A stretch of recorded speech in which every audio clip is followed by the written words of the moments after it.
Hello friends, welcome to my recipes. இன்னைக்கு பாத்தீங்கன்னா நம்ம குக்கு commercialல நமக்கு பாரதிக்கு நம்ம சில ரோஷினி செஞ்ச கேரட் மால்புவா ரெசிபி தான் பார்க்க போறோம். வாங்க வீடியோக்குள்ள போலாம். இதுக்கு பாத்தீங்கன்னா 250 g கேரட்டை நல்லா ஸ்லைஸ் பண்ணி வச்சிருக்கேன். அதை நம்ம சாப்பர்ல ஆட் பண்ணிக்கலாம். இதுக்குள்ள பாத்தீங்கன்னா பால் 1 கப் ஆட் பண்ணிக்கிறேன். இப்போ இதனால ஃபைன் பியூரி பேஸ்டா நம்ம அரைச்சு எடுத்துக்கலாம்.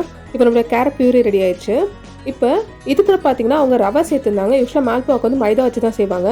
சோ நம்ம வந்து 1 கப் ரவை சேர்த்துக்கலாம். இது கூட நம்ம அரைச்சு வச்ச கேரட் பியூரியை ஆட் பண்ணிக்க போறோம். இப்போ இது கூட 1/4 டீஸ்பூன் பேக்கிங் பவுடரும் 1/4 டீஸ்பூன் பேக்கிங் சோடா ஆட் பண்ணிக்கிறேன். இது ஆப்ஷனல் தான், இது எல்லாமே நம்ம செய்யலாம். இப்போ தேவையான அளவு பாலை கொஞ்சம் கொஞ்சமாக ஆட் பண்ணி நம்ம மிக்ஸ் பண்ணிக்கலாம். உங்களுக்கு அந்த கன்சிஸ்டன்சி கரெக்டாக இருக்கணும். ஸோ உங்களுக்கு எவ்வளோ நீங்கள் மாவு எடுக்கிறீங்க ரவை எடுக்கிறீங்களோ அதுக்கேற்ற மாதிரி உங்களுக்கு பால் தேவைப்படும். நல்லா இப்போ பார்த்தீங்கன்னா கொஞ்சம் கொஞ்சமாக பால் சேர்த்து நல்லா கலரி விட்டே இருங்க. நல்லா உங்களுக்கு அந்த ரன்னிங் பேட்டர் மாதிரி உங்களுக்கு வரணும். உங்களுக்கு இப்போ பார்த்தீங்கன்னா கரெக்டாக அந்த கன்சிஸ்டன்சி கரெக்டாக வந்துட்டே இருக்குது. இப்போ இந்த பேக்கிங் சோடா பேக்கிங் பவுடர் நம்ம ஆட் பண்ணிருக்கிறதெல்லாம் நல்லா ஆக்டிவேட் ஆகணும். அதனால ஒரு 5லேருந்து ஒரு 10 நிமிஷம் இதை அப்படியே ரெஸ்ட் பண்ண விட்டுருங்க நம்மளோட மாவை. இப்போ நம்மளோட மாவு ரெஸ்ட் ஆகிற டைமில் நம்ம சுகர் சிரப் ரெடி பண்ணிடலாம். இதுக்கு பார்த்தீங்கன்னா ஒரு பாத்திரத்தில் தேவையான தண்ணி ஆட் பண்ணிக்கலாம்.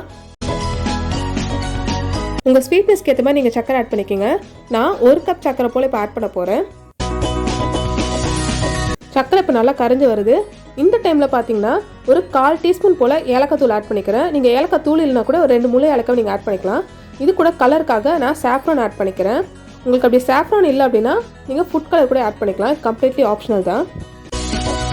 இப்போ நம்மளுடைய சுகர் சிரப் சூப்பராக ரெடி ஆயிடுச்சு. இப்போ நம்ம ரெடி பண்ண பேட்டரை கொஞ்சம் கொஞ்சமாக ஃப்ரை பண்ணி எடுத்துடலாம். இதுக்கு பார்த்தீங்கன்னா ஒரு பாத்திரத்தில் தேவையான எண்ணெய் ஊற்றிக்கிங்க.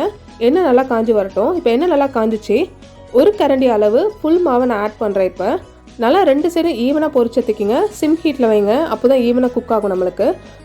நம்மளுடைய மால்புவா ஈவனாக குக் ஆயிடுச்சு. இப்போ அதை நம்ம ரெடி பண்ண சுகர் சிரப்பில் நம்ம சோக் பண்ணிடலாம்.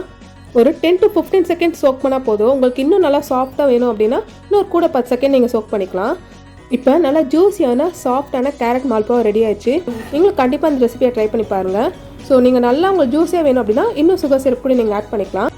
கண்டிப்பாக இந்த வீடியோ பிடிச்சிருக்குன்னு நினைக்கிறேன். மறக்காமல் சப்ஸ்கிரைப் பண்ணி லைக் பண்ணுங்கள். தேங்க்ஸ் ஃபார் வாட்சிங் வீடியோ. Bye friends.